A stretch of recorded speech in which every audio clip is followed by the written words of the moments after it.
ଆମେ ଉଭାଇ ଠିଆ ହେଇପାରିବା। 210 ଶାସନକୁ 78 ବର୍ଷ ଭିତରେ ଯେମିତି ଆମେ ପରିବର୍ତ୍ତନ କରିପାରିଛନ୍ତି, ଆମେ ସମସ୍ତେ ଆଶା କରିବା ଯେ ହୁଏତ ଯେତେବେଳେ 70 ପୂରଣ କରିବ এই ସ୍ୱାଧୀନତାର, ଆମେ ସେତେବେଳକୁ ଦେଶର ସର୍ବଶ୍ରେଷ୍ଠ ଦେଶ ହେଇକି ଉଭା ହେବା। ଏବଂ ଏଥିପାଇଁ ଆମେ ଯେମିତି ସ୍ୱାଧୀନତା ସଂଗ୍ରାମ କରିକି ସ୍ୱାଧୀନ ଆଣିଥିଲେ ସେମିତି ଏକଜୁଟ ହେଇକି ସଂଗ୍ରାମ କରିକିରି এই ସଫଳତା ପାଇବାର ସ୍ୱପ୍ନ ଦେଖିବା। କେବଳ ସ୍ୱପ୍ନ ଦେଖିବା ନାହିଁ, ସେ ଦିଗରେ କାର୍ଯ୍ୟ ବି କରିବା। ବିଶେଷ କରି ଯୁବାବର୍ଗରେ ଗୋଟିଏ ଶକ୍ତି, ବଡ଼ ଶକ୍ତି ଦେଖାଦେଇଛି ଭାରତରେ। ଆମେ ତ ଯଦି ତାକୁ ପ୍ରକୃତରେ ଭଲ ଭାବରେ ବ୍ୟବହାର କରିପାରିବା, ଏସବୁ ସ୍ୱପ୍ନ ସାକାର କରିବାର କୌଣସି ଅସୁବିଧା ହେବ ନାହିଁ।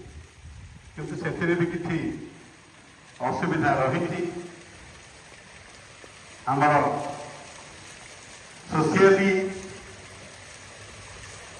ଯେଉଁ ପ୍ରକାରର ଏବେ ଟ୍ରେଣ୍ଡ ଆରମ୍ଭ ହେଇଛି, ହୁଏତ ଆଉ କିଛି ବର୍ଷ ପରେ ସେ ଯୁବାବର୍ଗ, ବୃଦ୍ଧ ଏବଂ ଯୁବାବର୍ଗର ସଂଖ୍ୟା କମି ଯାଇପାରେ। ତେଣୁ ସେ ପ୍ରତି ଯେମିତି ଏବେ ଚାଇନା, ଜାପାନର ଅବସ୍ଥା ହେଇଛି, ସେମିତି ଅବସ୍ଥା ଯେମିତି ଆଣିବାକୁ ନ ଦେବା ଏବଂ ଯୁବାବର୍ଗକୁ ଆମେ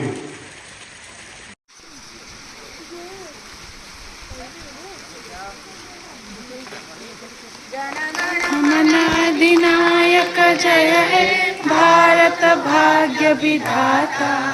पंजाब सिंधु गुजरात मराठा द्राविड़ उत्कल बंगा, विंध्य हिमाचल यमुना गंगा उच्छल जलधि तरंगा।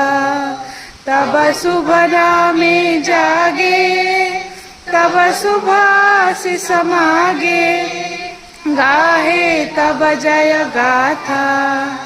जनगण मंगलदायक जय हे भारत भाग्य विधाता। जय हे जय हे जय हे, जय जय जय जय